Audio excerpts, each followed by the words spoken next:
going on, everyone? Welcome back to the channel. So today we have some moto updates to get into. We're going to talk a little bit about the Stopwatch Nationals that happened in Glen Helen this week. And we also have some team updates regarding riders moving around and also team managers stepping down to try to help paint the landscape of the motocross community as we head outdoors for the Pro Motocross National Series. So the first thing I want to talk about is the Glen Helen Stopwatch Nationals. If you guys didn't already know about it or hear about it, we were out there covering the event.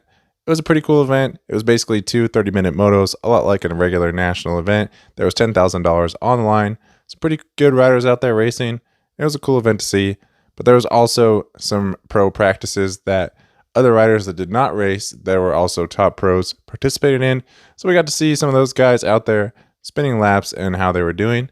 There's a few things that we saw or heard while we were out there that I want to mention. So the first thing that I saw is that Macadoo is back on the bike. He looks healthy and he looks ready to return to racing come pro motocross.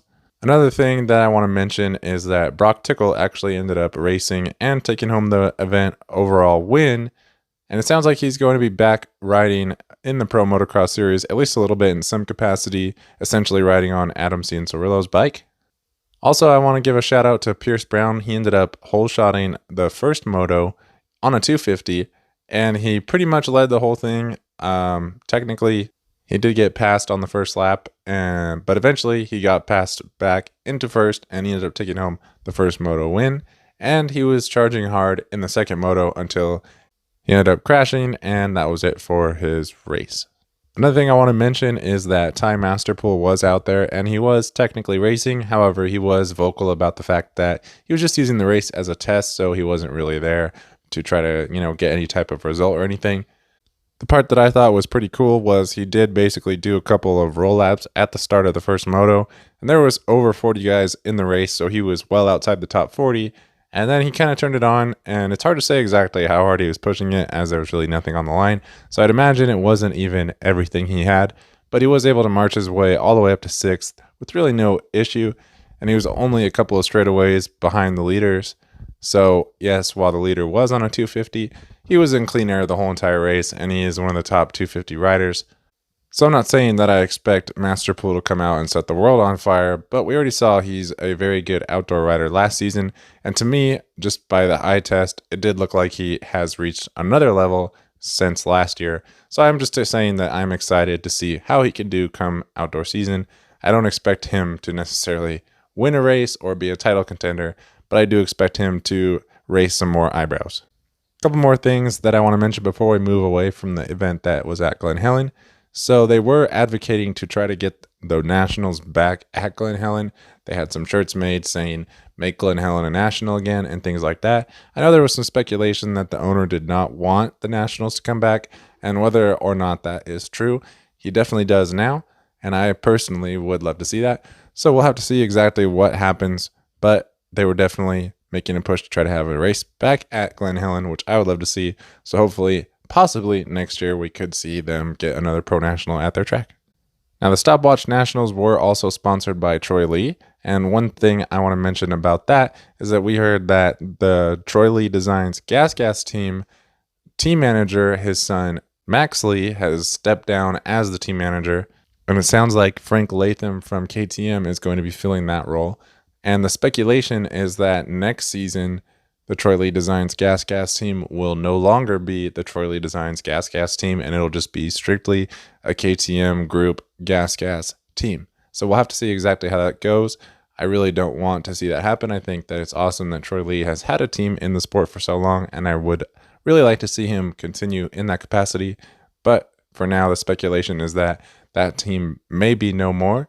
So I'd be curious to see if he goes and tries to partner with a different team, or if he just stays as a co-sponsor for the Gas Gas team but doesn't have any ownership or management capacity. But we'll have to just keep an eye on that. I just want to mention that to you guys. Next up, I just want to go over some miscellaneous stories to try to help paint the picture as we head outdoors, like I was saying at the beginning of the video. So the first thing I want to mention, if you guys didn't already know or hear, Cooper Webb did have thumb surgery this week, and it sounds like the earliest he will probably be back or be able to be back would be possibly Washougal, which is round number 8. He did say that he hopes to come back for some pro motocross races. I would imagine he will want to get the ball rolling and get some gate drops before doing the SMX series, which I would think that you could argue he does have a legitimate shot at. So I don't expect for him to try to come back to the Pro Motocross Series prematurely, but I do think he will want to get some gate drops and some races in. So look for him around that round 8 mark. I think the same could be said for Eli Tomac, other than he'll probably come back a little bit sooner. He was able to get his surgery done a week earlier, and it sounds like it wasn't quite as severe. So again, don't look for him to come back prematurely. He has no title to fight for, at least not in the Pro Motocross Series. But same could be said, he's going to want some gate drops, and he prefers some outdoor racing. Not that he's not good at Supercross, but we know that he can absolutely shred in Pro Motocross. So look to him to be back. If I had to guess, it sounds like he would probably be back around round 6.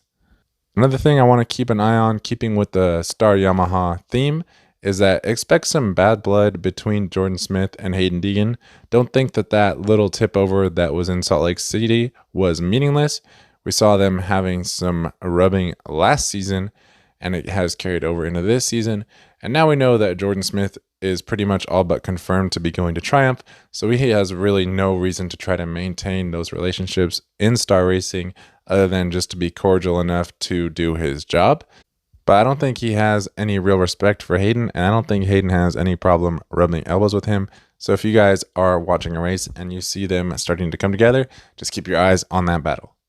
One more thing worth mentioning with the Star Yamaha team is that Justin Cooper did come out this week and say after the finals at Salt Lake City that essentially if he has to come back and be the third wheel on the 450 team, aka the guy that gets paid the least, he's not super interested in staying with the team. He said that he loves the bike, he loves the package, and he does love the team.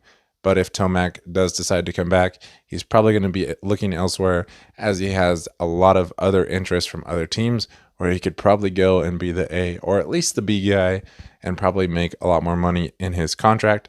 So depending on how Eli Tomac handles his season next season, we could see Justin Cooper going somewhere else for the first time.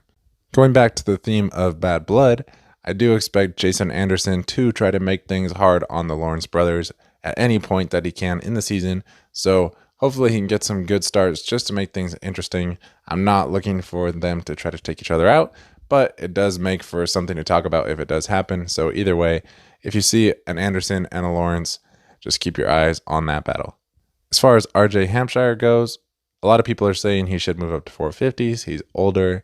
He's had his chance in the 250s, and some people are even calling him a sandbagger, which I do not fully understand as it's still a pro class. But with that being said, it sounds like he's all for moving up to the 450 class, but Husqvarna does want him to stay and defend his Supercross championship. So it sounds like the expectation is going to be for him to continue racing 250s, at least into Supercross next season. However, it sounds like they're going to probably have a 450 lined up for him on the East Coast rounds for him to get his feet wet and to potentially start moving up to that 450 class. So we'll have to keep an eye on that, but I would love to see RJ Hampshire on the 450. We already saw that he's a very capable 450 Supercross rider, and I think that would be great for him to go and get his feet wet in the 450 class, especially as he is getting older and it's probably getting towards the end of his career. That's going to go ahead and do it for this week's update, guys. I'm going to be at the Paula National for you guys, bringing you firsthand coverage. So if you guys are looking forward to that, feel free to subscribe if you haven't already. If you did subscribe, I really appreciate it. You guys are absolutely killing it, helping me grow this channel, and I appreciate every single one of you. I just wanted to come in here and make this little update video for you guys to try to make sure that you guys are as up to speed as possible on the events going on in our sport. Let me know what you guys think. Who is your favorite for the 250 class title? I think there's a lot of arguments that could be made. There's at least 5 riders that have a really good shot at it. So I'm curious to hear what you guys think and who is your favorite for the 250 title. With all of that being said, I appreciate you guys watching this video, and I will see you in the next video.